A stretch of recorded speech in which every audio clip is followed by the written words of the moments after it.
Au nom du Père et du Fils et du Saint-Esprit, Amen. Grande joie d'être là avec toi en ce vendredi 5 janvier. Et nous sommes dans cette première semaine de l'année et c'est très important aussi d'avoir des, comment on pourrait dire, des bonnes intentions pour cette année. Qu'est-ce que tu te proposes à pratiquer pendant cette année? Par exemple, je serai fidèle à la lecture divine chaque jour. Je vais prier mon chapelet chaque jour. Je participerai à la messe chaque jour. Il faut avoir quelque chose de concret comme but pour vivre pendant cette année. Ou alors, chaque jour, je prierai avec ma famille chaque soir. Et je vais essayer d'être honnête dans mes affaires. Être honnête, voilà. Être clair. Ou je vais me confesser chaque mois. Voilà. Il faut avoir des choses bien précises pour cette année consacrée à la prière, la grande symphonie de la prière. D'accord? Et la première lecture d'aujourd'hui, c'est 1 Jean, chapitre 3, à partir du verset 11. Car tel est le message que vous avez entendu dès le début. Nous devons nous aimer les uns les autres, loin d'imiter Caïn, qui, étant du mauvais, égorgea son frère. Et pourquoi l'égorgea-t-il? Parce que ses œuvres étaient mauvaises, tandis que celles de son frère étaient justes. Ne vous étonnez pas, frères, si le monde vous est, nous savons, nous, que nous sommes passés de la mort à la vie, parce que nous aimons nos frères. Celui qui n'aime pas demeure dans la mort. Quiconque est son frère est un homicide. Or, vous savez qu'un homicide n'a la vie éternelle demeurant en lui. À ceci, nous avons connu l'amour. Celui-là a donné sa vie pour nous. Et nous devons nous aussi donner notre vie pour nos frères. Si quelqu'un, jouissant des biens de ce monde, voit son frère dans la nécessité et lui ferme ses entrailles, comment l'amour de Dieu demeurerait-il en lui? Petits enfants, n'aimons ni de mots ni de langue, mais en acte et en vérité. À cela, nous saurons que nous sommes de la vérité. Et devant lui, nous apaiserons notre cœur. Si notre cœur venait à nous condamner, car Dieu est plus grand que notre cœur, et il connaît tout. Bien-aimés, si notre cœur ne nous condamne pas, nous avons pleine assurance devant Dieu. Alors, Dieu déjà veut visiter les cœurs qui ne sont pas en paix, qui se sentent condamnés. Ici, Saint Jean, c'est Jésus qui nous parle par la bouche de Saint Jean. Si notre cœur venait à nous condamner, car Dieu est plus grand que notre cœur, Dieu, à cela nous saurons que nous sommes de la vérité. Et devant lui, nous apaiserons notre cœur. Si notre cœur venait à nous condamner, car Dieu est plus grand que notre cœur. Voilà. Dieu il ne veut pas nous condamner. Dieu veut que on puisse se convertir et être sauvés. Voilà quel est le souhait de Dieu pour nous, pour cette année.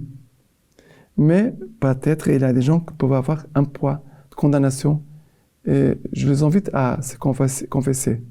Si tu es déjà confessé, alors je t'invite à croire au pardon de Dieu et aussi je t'invite à quitter l'orgueil parce que la culpabilité, elle est liée à notre orgueil. C'est notre orgueil qui nous empêche d'entrer dans cette liberté, dans cette paix intérieure. Les démons attaquent l'orgueil pour que la personne puisse se sentir coupable et en se sentant coupable, elle ne croit pas au pardon de Dieu, à la miséricorde de Dieu, à la grâce de Dieu. Mais que le Seigneur vraiment nous aide vraiment à vivre dans l'amour les uns les autres. Non pas dans le poids de condamnation, mais dans l'amour. Jésus est venu pour établir des liens d'amour entre nous. Nous devons nous aimer les uns les autres et non pas être comme Caïn qui a égorgé son frère. Et ici, Jésus va dire par Saint Jean, « Petits enfants, n'aimons ni de mots ni de langue, mais en acte et en vérité. » Et dire aussi, si tu vois ton frère dans la nécessité, ne tu ne peux pas lui fermer ton cœur. Comment l'amour de Dieu demeurerait-il en lui, en celui qui voit son frère, qui souffre et il s'en fout? Nous devons aussi aimer. Si nous avons connu l'amour, celui-là a donné sa vie pour nous. Jésus a donné sa vie pour nous. C'est pour ça que nous sommes appelés, nous sommes invités à aimer nos frères et sœurs. Et celui qui aime son frère, et c'est très important, cette phrase ici, très important. Nous savons, nous qui sommes passés de la mort à la vie, parce que nous aimons nos frères. L'amour nous fait sortir de la mort. Il y a beaucoup de personnes qui se sentent dans la mort. Pourquoi? Parce qu'elles ne sont pas dans l'amour. Elles ne sont pas en train d'aimer peut-être ni Dieu, ni les autres, ni soi-même. Aimons, aimons, aimons, aimons. Et cela nous fait sortir de la mort et entrer dans la vie. D'accord? Le psaume d'aujourd'hui, c'est le psaume 100, à partir du verset 1er. Acclamez le Seigneur toute la terre, servez le Seigneur dans l'allégresse, venez à lui avec des chants de joie. Sachez-le, c'est le Seigneur qui est Dieu. Il nous a fait et nous sommes à lui, son peuple et le troupeau de son bercail. Venez à ses portiques en rendant grâce, à ses parvis en chantant louange. Rendez-lui grâce, bénissez son nom. Il est bon, le Seigneur, éternel est son amour, et d'âge en âge, sa vérité. Alors, ici, le Seigneur nous invite, venez à ses portiques en rendant grâce, à ses parvis en chantant louange. Rendez-lui grâce, bénissez son nom. La première chose, l'amour envers Dieu. Le Seigneur est bon, éternel est son amour, et d'âge en âge, sa vérité. Le Seigneur n'a pas gardé son amour pour lui. Voilà, pour lui. Le Père qui aime Jésus et l'Esprit Saint qui aime Jésus et le Père. La Trinité n'est pas restée enfermée entre elles. L'amour a jailli, l'amour a débordé. Et de cet amour, voilà tout ce qui existe, toi et moi aussi. Ça veut dire que l'amour, il est appelé à se manifester, à déborder, à être quelque chose de concret dans notre vie de chaque jour.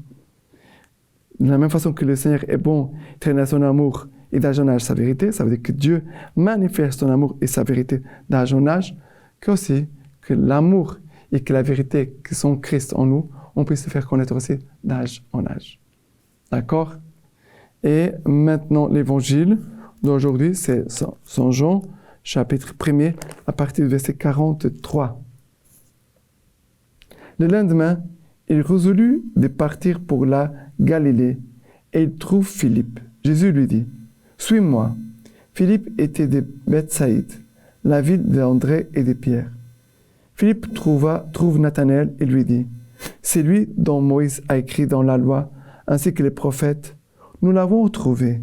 C'est Jésus, le fils de Joseph, de Nazareth. » Nathanaël lui dit, « De Nazareth, peut-il sortir quelque chose de bon ?»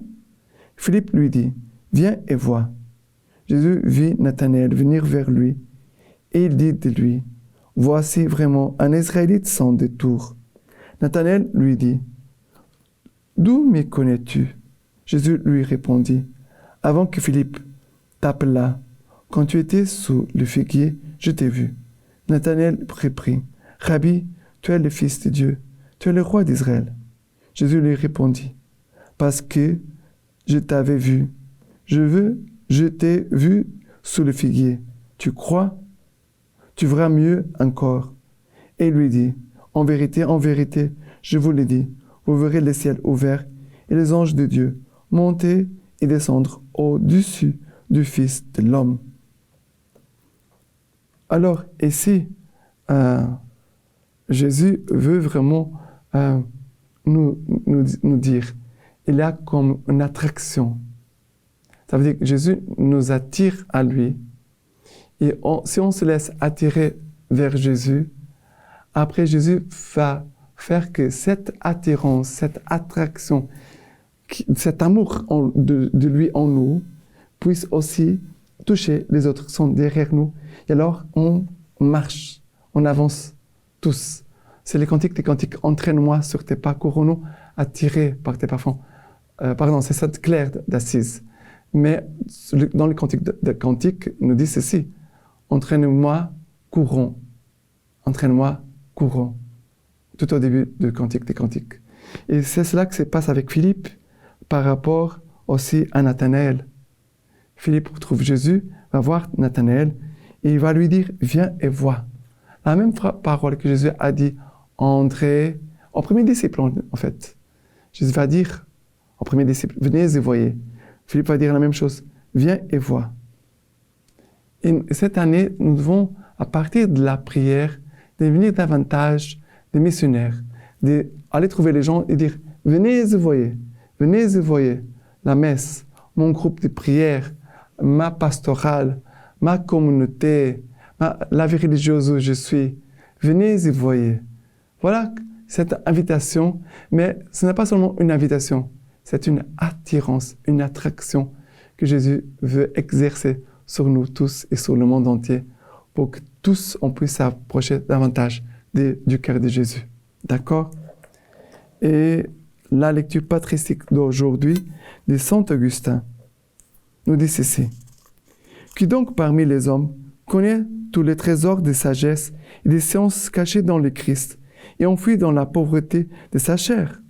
Car lui, qui est riche, est devenu pauvre à cause de nous, pour que nous devenions riches par sa pauvreté, puisqu'il venait pour endosser la condition mortelle et pour terrasser la mort elle-même. Il s'est montré dans l'état du pauvre. Mais lui, qui nous a promis des richesses lointaines, n'a pas réellement perdu celles dont il s'est éloigné. Comme ils sont surabondantes, ses bienfaits, et les tient en réserve pour ceux qui les craignent. Il en comble ceux qui espèrent en lui, car notre connaissance est partielle jusqu'à ce que vienne l'achèvement, afin que nous devenions capables de les saisir. Celui qui est égal au Père, comme ayant la nature de Dieu, est devenu semblable à nous en prenant la nature du serviteur. Il nous a recréés à la ressemblance de Dieu. Maintenant, je vous laisse la bénédiction de Dieu par les mains toutes pures de la Vierge Marie, Dieu qui est Père, Fils et Saint-Esprit. Amen.